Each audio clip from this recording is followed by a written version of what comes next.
دوستوں، آج کا انگلش ورڈ ہے سیریس۔ سیریس کا کیا مطلب ہے؟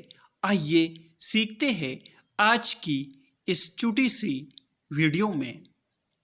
سیریس مینس سنجیدہ، متعین احساس، ذمہ داری کے ساتھ یا بڑی شان والا۔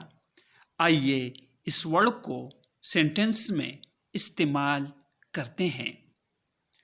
Asad is serious about his studies. Study means مطالعہ، پڑھائی۔ اس کا مطلب ہے اسد اپنی پڑھائی میں سنجیدہ ہے۔ ویورز، چینل کو سبسکرائب کریں اور ویڈیو کو لائک اور شیئر ضرور کریں۔ Thanks for watching this video.